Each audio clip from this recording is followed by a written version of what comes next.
والدین کے حقوق اسلام میں بہت زیادہ اہمیت رکھتے ہیں۔ قرآن مجید اور احادیث نبویہ میں والدین کے حقوق پر زور دیا گیا ہے۔ چند اہم حقوق درج ذیل ہیں۔ نمبر 1، احترام و عزت۔ والدین کے ساتھ ہمیشہ احترام سے پیش آنا اور ان کی عزت کرنا ہر مسلمان کا فرض ہے۔ انہیں کسی بھی طرح کی تکلیف پہنچانے سے بچنا چاہیے۔ نمبر 2، اطاعت۔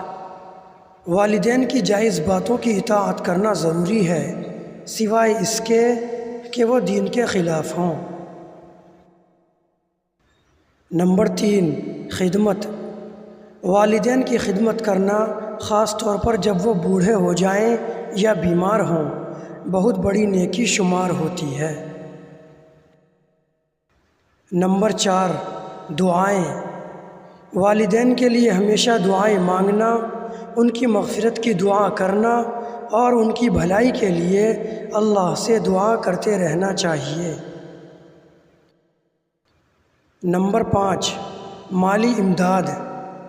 اگر والدین مالی طور پر کمزور ہوں تو ان کی مالی مدد کرنا اولاد کا فرض ہے۔ نمبر 6، حسن سلوک۔ والدین کے ساتھ نرمی اور محبت کے ساتھ پیش آنا چاہیے، سختی اور بدسلوکی سے بچنا چاہیے۔